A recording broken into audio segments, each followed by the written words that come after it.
First of all, let me start by saying I realize I'm not the first person to do something like this. I'm sure these videos are fine. I don't know. I've avoided watching most of them as not to affect my opinions on this topic. But the idea for this video actually came from this classic meme of a chart, and the idea that instead of the Kira case from Death Note, each of these detectives were instead given the case of the Bay Harbor Butcher. I have always been a pretty big Dexter fan. I've watched all 8 seasons of the original show like 4 times. I've seen what could be called the 9th season at least twice. I'm very much enjoying the new prequel show, and I've also recently started listening to the audiobooks, one of which I've already finished, so I feel fairly knowledgeable about Dexter, his story, and his thought process to a point I think I can safely answer how he'd handle, or not handle, just about any detective in fiction you can imagine. Many of which I also find myself fairly knowledgeable because, in case you couldn't guess, I really like mystery and crime stories. To this effect, I've narrowed down almost every possible outcome into one of 5 categories. Dexter kills them, they kill Dexter, Dexter gets arrested, Dexter gets away, or they get framed as the Bay Harbor Butcher. I'm not intimately familiar, nor did I have the time to research all the detectives from the original Death Note chart, but I did know or at least research most of them, doing my best to touch on as many genres of detective as I could, and with a few I didn't really know that well or couldn't be bothered with, I've replaced or added some characters of my own that I felt were either sorely missing from a chart of the world's best detectives, or just some characters in general that I thought would be uniquely suited to this Dexter scenario in particular. And speaking of the scenario, despite 8 seasons and now at least 3 or 4 consecutive spin-off shows years later, for the vast majority of Dexter's life, his infamous Bay Harbor Butcher moniker was pinned on the late James Dokes. And aside from a handful of occasions where some of Dexter's own colleagues got enough of a bad vibe to give him a closer look, to no success, there's no reason why almost any detective on this list would investigate Dexter in particular. He's just some lab geek with a seemingly normal, mundane life. Dexter has gone out of his way to make himself seem like the human equivalent of wheat bran. You see, learning even more about hemoglobin dispersion and the magnetic effects of lightning in the case of severe thunderstorms could prove invaluable because it can all be considered causal in the determination of bloodstain analysis.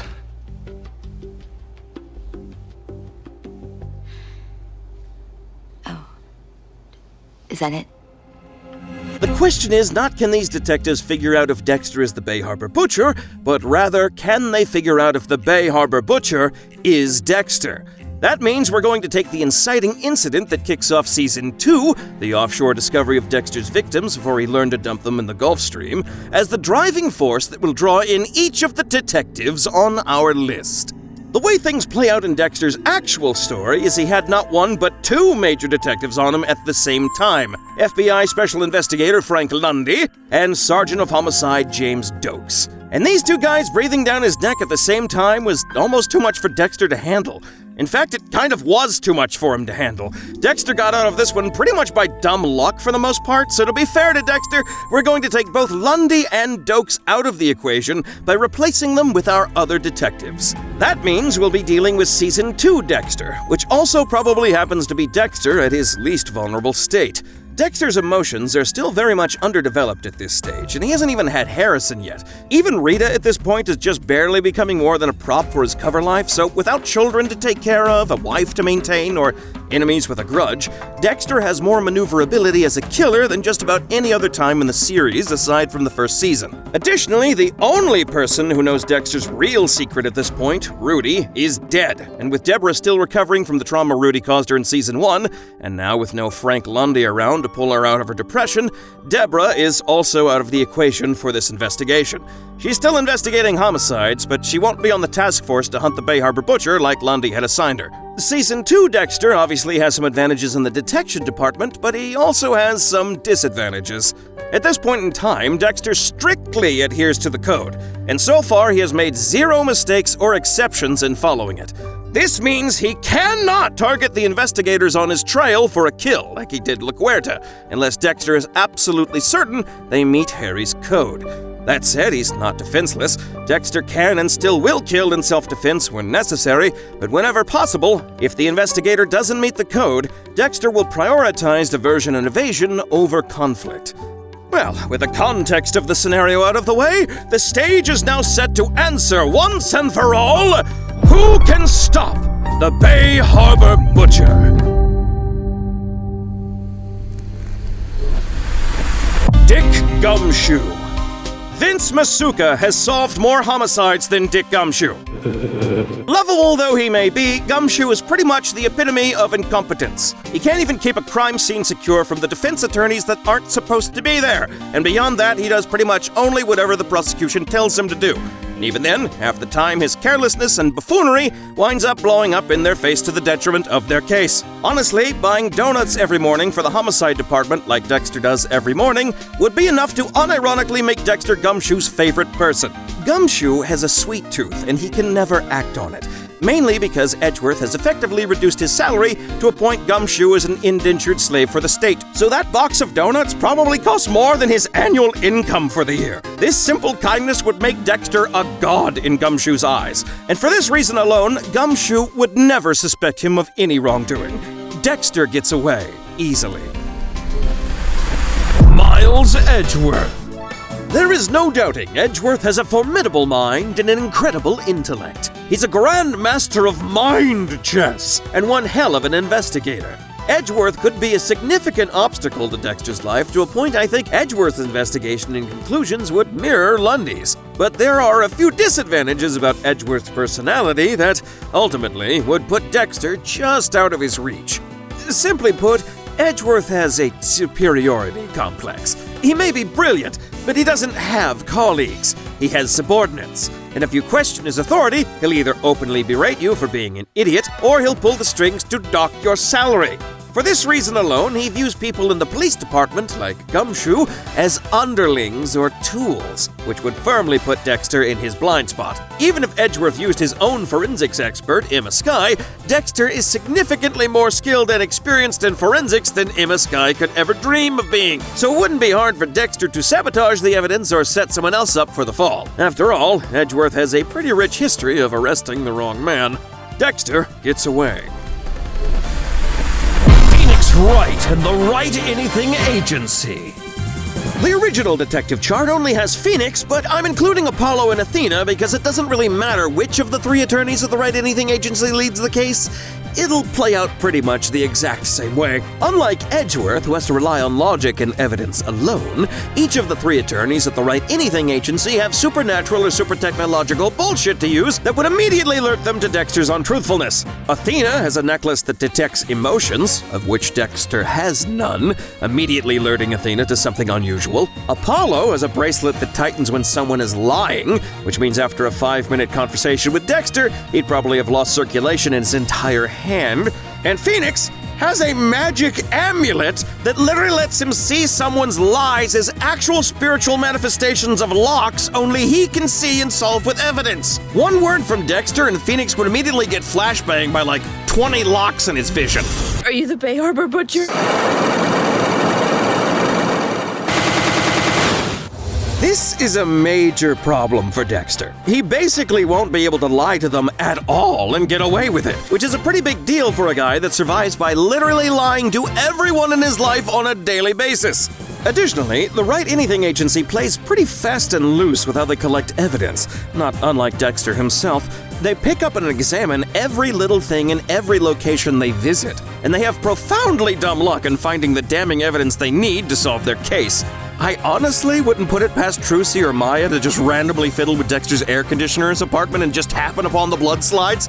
Having said all this, you'd think I'd be setting Dexter up for failure, but no, ultimately the opposite would be true, and in the worst way possible. The Wright Anything Agency may have a knack for seeing through lies and collecting evidence, but they're defense attorneys, not cops. They present all their evidence in court, and honestly, Dexter would never allow the investigation to get that far. Deeply alarmed by the Wright Anything Agency's ability to see through him, and also deeply annoyed by their nosiness, Dexter would put the Wright Anything Agency at the top of his threat list, and deal with it accordingly by framing them for the whole thing. It's important to remember that everyone in the Wright Anything Agency has been framed for murder at least once. In Phoenix's case, 3 times, and in Maya's, 5!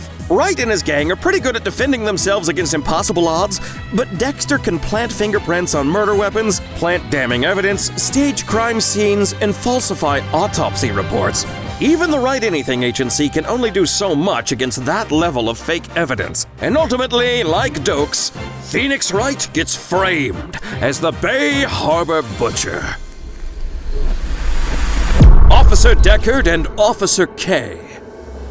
Doesn't really matter if you pick the original Deckard from the first Blade Runner or Officer K from Blade Runner 2049. Both of them are Blade Runners with equal skills and methodology, so the investigation will play out the same. This will take a bit of genre bending to make this work, but in a world where somehow all these characters can coexist, imagine Deckard or Kay are briefed on the Bay Harbor Butcher killings. The brutality and surgical nature of the murders lead Deckard or Kay to the conclusion only a replicant could be behind the murders, which is what puts them as lead of the investigation. Important note here, Blade Runners aren't exactly investigators so much as they are licensed hitmen that work for the police force. And because replicants aren't considered human, they have pretty much limitless authority in hunting and destroying them. This would seem like pretty bad news for Dexter initially, especially considering Dexter's robotic personality and difficulty with emotion would be ringing Deckard or Kay's alarm bells like crazy. Putting Dexter in hot water as he'd likely become a key figure of suspicion like Dexter was for Dokes, but it wouldn't last long. Dexter is Dexter. He is not a replicant, and Dexter doesn't even know replicants exist. So from Dexter's perspective, Deckard and Kay are nothing more than killer cops. Serial killer cops. You know what that means? That's right! Deckard and Kay meet the code! Dexter can easily target them without hesitation. And even with Officer K's replicant strength, replicants are bioengineered humans, not robots, so they can still be tranquilized. So the Blade Runners wind up on Dexter's table. Dexter kills them. Jack Reacher. Jack Reacher is basically James Dokes on steroids. Hell, James Dokes and Reacher probably served together in the military. They have the same background and very similar personalities. Except Reacher is about 3 times bigger, stronger, and cares even less about the rules than Dokes does.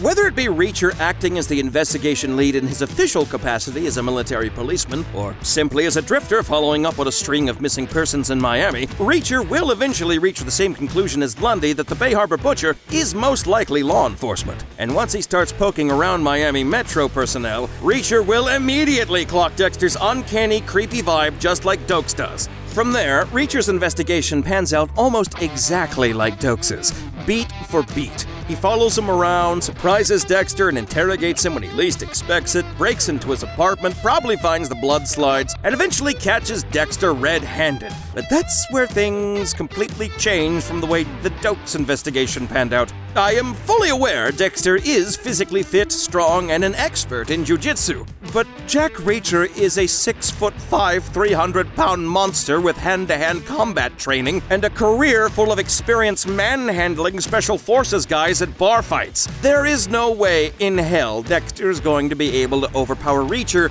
like he does Dokes. And the second Dexter tries, Reacher will probably just snap his neck. Reacher kills Dexter. Mulder and Scully. For some reason, FBI Director Skinner considers the nature of the Bay Harbor Butcher killings to be so strange and unusual that the whole case is classified as an X-file, automatically putting Mulder and Scully as leads on the case. To be honest, the real threat for Dexter is Scully, who as a medical doctor and autopsy specialist will be able to come to the same exact forensic conclusions as Lundy's investigation. Meanwhile, Mulder will become increasingly convinced the Bay Harbor Butcher is either supernatural or alien, and will waste time chasing leads looking for creatures and swamp people. At which point, he probably stumbles upon a completely unrelated supernatural mystery while Scully does the real work. Or at least until Dexter sabotages the AC unit outside the morgue like he does in the original story. At which point, Scully's medical expertise will no longer be of any real use, and the trail of the Bay Harbor Butcher will have gone cold. Filed away as yet another unexplained and unresolved X-file. Dexter gets away. The Men in Black. Huh, that's weird. This guy's missing some organs. What the fuck? Dexter Dexter cuts open an alien on his table and has an existential crisis. When evidence of the alien body is found among the other Bay Harbor Butcher victims, the body is confiscated, evidence destroyed, and the scuba divers who found it are neuralized. The Men in Black, or as the Miami Metro is told, INS Division 6. Division 6? Takes over the Bay Harbor Butcher investigation and invites no one from Miami Metro to the task force. They have complete and total authority and effectively lock Miami Metro out of the investigation entirely. With Dexter unable to do so much as track the MIB's progress, let alone sabotage it, Dexter will have little choice but to either try and wait it out or just outright flee.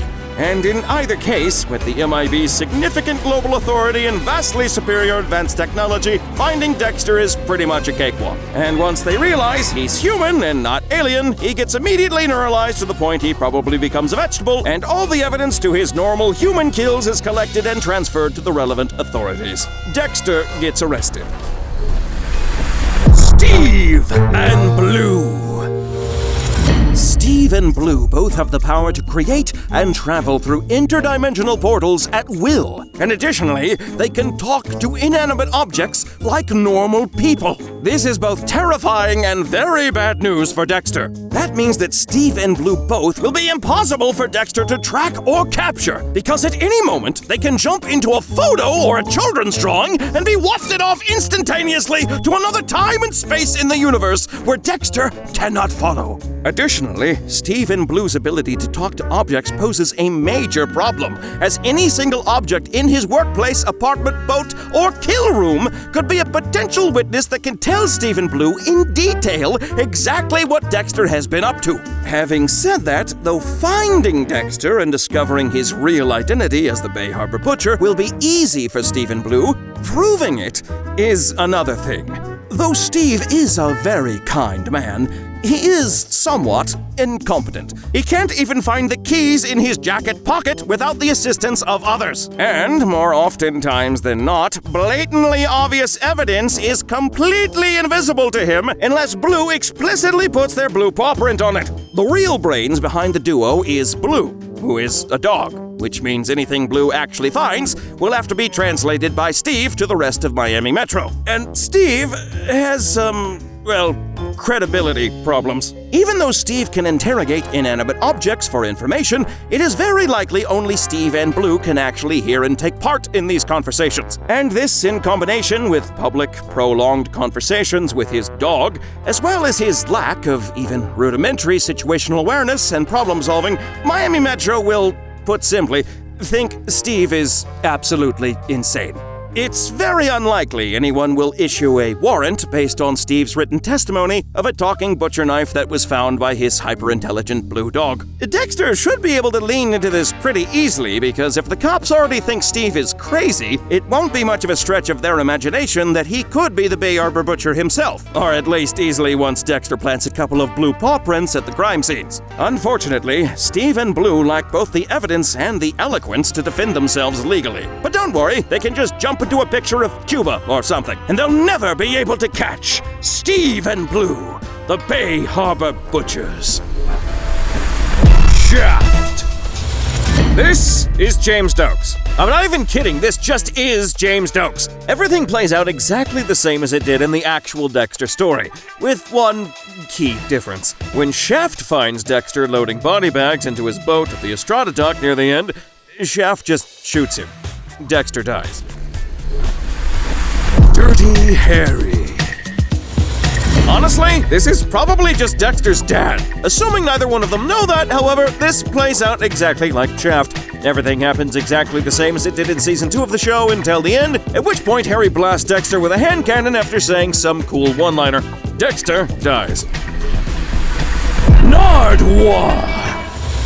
Dexter is walking from his apartment one day after his morning breakfast when he's suddenly ambushed by Nardwuar and his cameraman. Much to Dexter's dismay, Nardwuar appears to be clairvoyant. He knows about Lara Moser, Brian Moser, Harry, the code. He knows every name of every bloodslide and the exact order in which they are placed. He remembers kills in intimate detail that over time, Dexter himself has completely forgotten about. Nardwuar asks Dexter questions about things Dexter doesn't even know yet, like Dr. Vogel, Harry's suicide, Vince Masuka's daughter. Nardwuar knows everything. Worse yet, despite Dexter's desperate and hastened vetting process, Nardwuar doesn't even remotely begin to meet the code, so the only thing Dexter has left is to run for his life! Which, ultimately, doesn't matter, because no matter where he goes, Nardwuar will always be able to find him. Dexter gets arrested. Frank Castle! The Bay Harbor Butcher killings are large enough in both scale and brutality to garner Frank Castle's attention. So he does some light investigation work, but he doesn't take it very far. Frank probably questions a few of the surviving family members of some of Dexter's victims, as well as tortures and kills some other more criminal associates for the information.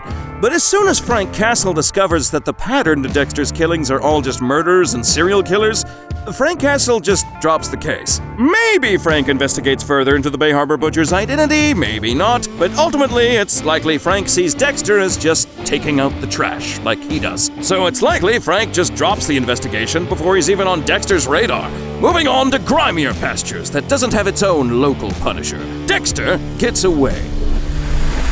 Mystery Incorporated. Scooby and Shaggy want absolutely nothing to do with this. I guess Fred, Daphne, and Velma have all decided they want to be taken seriously as real investigators that are ready to catch an actual murderer, but no amount of Scooby snacks are going to convince Scooby and Shaggy to follow the gang on a mystery trail that's littered with severed body parts. Scooby and Shaggy will spend most of their entire time in Miami smashing massive amounts of Cubano sandwiches into their stomachs, and the only time they will meet Dexter is at the donut shop. While the Mystery Gang has a pretty good track record for debunking paranormal cases and the occasional missing persons, their actual sleuthing skills are severely underdeveloped compared to some of the other detectives on this list. And their lack of experience and authority in solving serious crime really starts to show itself when they try tracking down such a neat and dangerous monster like Dexter. For starters, none of the Mystery Gang are actual cops or licensed private detectives. They're just independent investigators. So their access to evidence and information about the actual murder investigation is going to be severely limited. And even if, for some reason, Miami Metro Homicide decided to include the Mystery Gang as part of the team investigating the Bay Harbor Butcher, their lack of knowledge and skills isn't going to get them very far. Daphne has enough social and emotional intelligence to maybe recognize something's a little off about Dexter if she bumps into him, but not enough to make him a prime suspect. Velma is book smart, but she's not a forensic scientist, meaning the biggest lead in the Bay Harbor Butcher case still comes from Masuka, who discovers the algae on the rocks. Fred is both strong and good at making overly elaborate traps, but neither of those skill sets or Daphne's karate is really useful unless they can find or surprise the Bay Harbor Butcher. And truthfully, there's just no way for them to know how to track Dexter's movements. Investigating a fake monster that's designed to scare people away is one thing, but tracking a real monster that's actively evading capture is quite another. And in this arena of detective work, the Mystery Gang are simply out of their depth. Dexter gets away.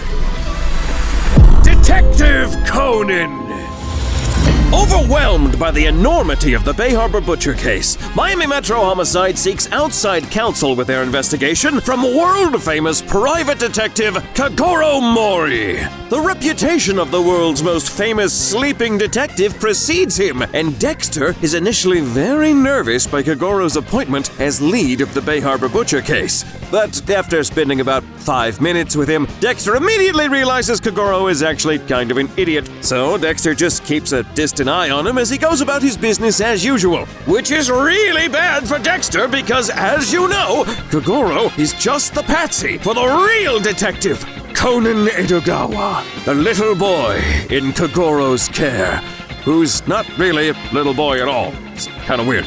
This is actually catastrophic for Dexter, because due to the unique nature of his childhood trauma, Dexter kind of has a blind spot in softness for children. So while Dexter's eyes are on Kagoro, Conan will seem almost completely invisible to Dexter as he pokes around the station and does the real detective work. Conan has a keen enough mind and high enough deductive reasoning to come to the same conclusions Lundy did about the Bay Harbor Butcher's law enforcement background. And he also probably has enough situational awareness to clock that something is slightly off about Dexter's personality and demeanor. So it won't be very long before Conan sets his sights on Dexter as a person of interest. And to make things tremendously worse, Conan, unlike some other detectives on this list, has an incredibly unique opportunity to infiltrate himself into Dexter's life with very little suspicion.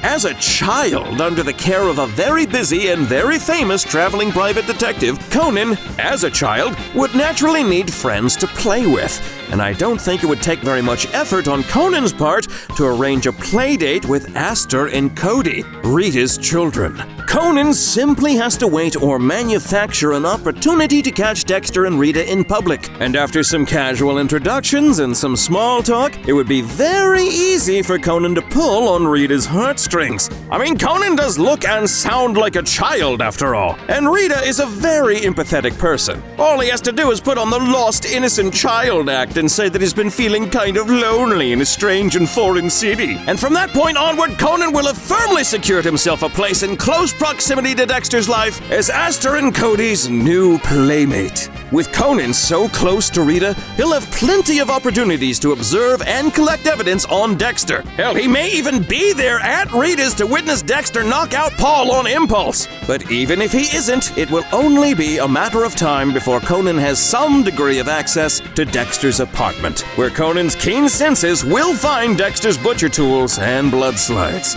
Congratulations, Conan! The case is closed, and Dexter gets arrested.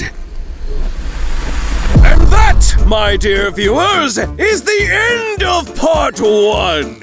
Yes, I know. I was also hoping that this video was longer, and truthfully, it was my intention to include every single detective on this list in one single multi-hour long video. I had even started writing this video project when the Dexter prequel series, Original Sin, was first starting to air. But alas, editing this took a lot longer than I had anticipated.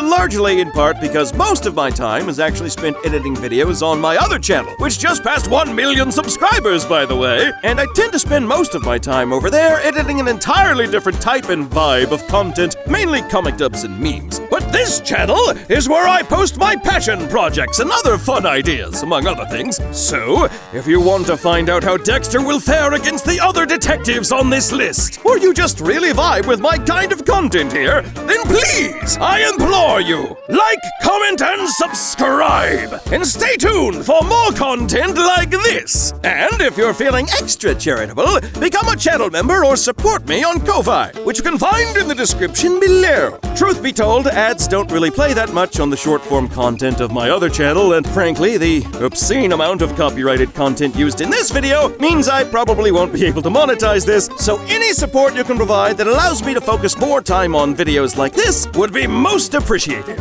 Anyways, thank you all for watching! I am PhantomSavage! And until next time, good night and Godspeed!